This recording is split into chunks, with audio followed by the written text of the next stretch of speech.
속기사는 역사를 기록한다. 제가 속기 배울 때는 좀 암울한 시대였죠. 그 당시는 이제 전두환 정권 시절이었기 때문에 기록할 말이 별로 없었던. 네네.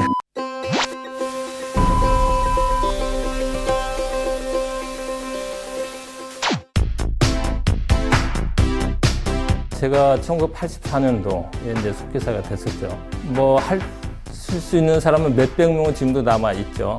근데 이제 실무에는 거의 없다. 이제 수필 속기는 말 그대로 손하고 펜을 이용해서 기록하는데 점, 선, 또 선도 이제 길이가 있잖아요. 5mm도 있고, 뭐 10mm도 있고, 또 20mm도 있고, 또 방향이 다 틀립니다. 직선이 있고, 사선이 있고, 또 어떤 곳에 점만 찍어도 글씨가 돼요. 그런 거를 이제 익혀서 기록을 하는 거죠. 그거를 다시 한글로 옮기는 것을 이제 번문, 번역이 아니고 번문이라고 하는데, 근데 이렇게 수필 속기를 쓰면 편리함은 있지만 다른 사람들이 못 알아보잖아요.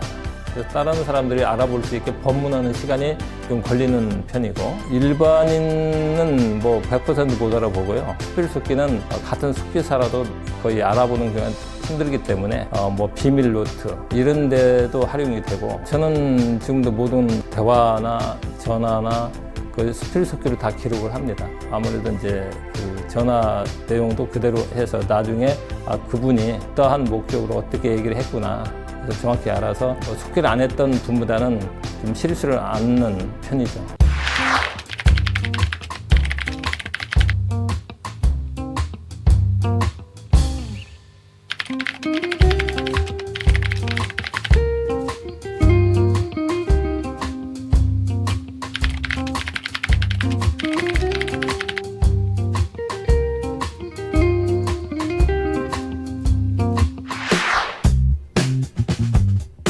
제가 그 당시 주택공사에 들어갔을 때는 기능기기라는 제도가 있었어요. 그 기능기도 뭐 9급부터 1급까지 있었는데 그 당시 1급을 받았어요. 그래서 그 당시 공무원 월급이 9급 공무원이 한 12, 3만 원 정도 될 텐데, 그때 제가 한 36만 원 정도 받았어요.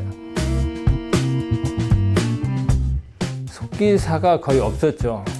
1년에 제가 합격할 때 1급이 제가 볼 때 4명이 됐었거든요. 그 당시는 이제 전두환 정권 시절이었기 때문에 국회도 매년 뽑지를 않았었거든요. 해직도 되고 뭐 회의도 잘 이루어지지 않고 어떤 그 공적인 논의의 자리가 많이 축소된 그런 시대였기 때문에 제가 속기 배울 때는 좀 암울한 시대였죠. 기록할 말이 별로 없었던. 네네. 그때는 지금 서울시 의회 자리에 국회가 있었을 때 60년대 오물 투척 사건도 있었고, 또 뭐 명패 투척 사건, 또 어떤 경우에는 그 밧줄을 타고 옆 사무실로 이동해야 될 아주 고계적인 그런 속기사의 업무 환경도 있었다고 얘기를 듣고 있습니다. 들어가서 속기를 해야 되는. 네네네. 그래서 속기사가 없으면 또 회의 성립이 안 되기 때문에 뭐 여당은 야당 의원들에게 또 기자들에게 언제든지 속기사가 가는 길목을 지키고 있다 들어갈 수 있기 때문에 아주 공공실 작전 비슷하게 하는 경우가 많다고 들었습니다. 그리고 제가 이제 그 당시 근무할 때 어떤 일이 있었냐면, 그 전에 박정희 정권에 의해서 이제 폐지되었던 국정감사 제도가 처음으로 88년도에 시행이 됐어요. 처음 하다 보니까 10시간을 내리한 거예요. 건설위원회에서 이제 주택공사에 와가지고. 근데 저는 혼자였고, 국회에서는 그때 그 6명인가 속기를 와서 이제 교대를 하는데, 저는 혼자 속기하고 굉장히 힘들었습니다. 그래서 10시간을 지난 이후에는 아예 못하겠다. 연필을 하도 잡아서 굳은 살이 베낄 정도가 됐었습니다. 입도 좀 무거워야 될 것 같다는 생각이 들어요. 얘기를 못하죠. 저는 이제 그 7.4 공동성명, 뭐 북한으로 왔다 갔다 하고, 또 정보위 중요한 사건이 많죠. 상당히 좀 조심해야 되는 직업인의 윤리의식이 또 있죠. 속기를 배워서 대한주택공사에 속기 업무를 하는데, 수필 속기는 이제 부문자이다 보니까 실무에서는 뭐 1시간 하면 뭐 5시간, 6시간 한글을 옮기는 시간이 걸렸었어요. 속기를 필요로 하는 곳에서 왜 이렇게 속기가 늦게 나오냐. 그래서 어떤 경우에는 사장이 긴급히 지시했는데 해당 부서장이 못 기다린다. 그래서 저한테 오라 그래서 바로 속기 업무를 보고 바로 말로써 해주는 경우도 있었고, 또 법문을 빠르게 하기 위해서 타자기를 개인적으로 구입해서 그걸로 이제 법문도 했었습니다만은, 역시 어떤 속기록을 빨리 줄 수는 없더라고요. 속기 업무의 한계. 그래서 이제 컴퓨터 속기를 개발하게 된 동인이 어떻게 보면 저한테 후회된 숙명이 아니었던가 이렇게 생각을 해봅니다. 그래서 컴퓨터 속기를 카스 속기라는 것을 이제 속기사 같은 동인 최광석, 손승연 속기사와 같이 개발해서 94년도에 스테노 픽처라는 모델명으로 우리나라에 최초로 나오게 됐습니다.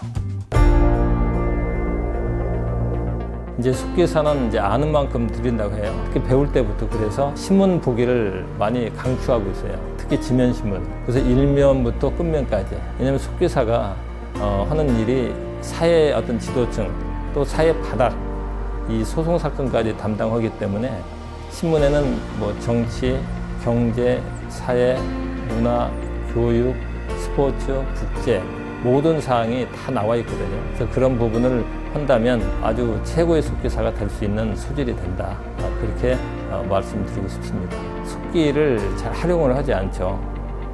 이게 정부 기관에서 모든 회의체에 속기를 한다면 훨씬 투명한 사회가 빨리 될 수가 있죠. 그래서 기록물 관리법이 있는데 거기에 속기라는 문구는 있지만 속기록을 작성 안 했을 때 어떤 벌칙 조항이 없어요.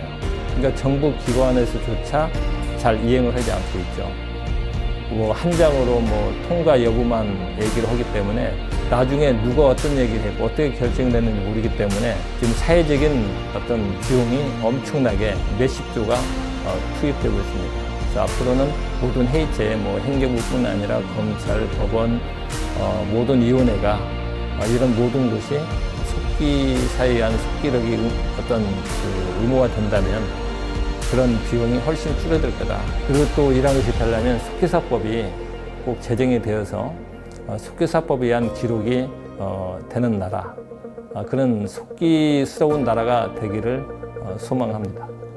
시작하겠습니다. 가만히 눈 감아도 보이고 귀 막아도 천둥처럼 들려옵니다. 한줌의 흙으로 돌아간 수많은 흐르륵러 잠들지 못한 당신의 정신은 남아 차가운 혈관을 두드려 깨웁니다. 어렵다. 이거 한 번 더 할까?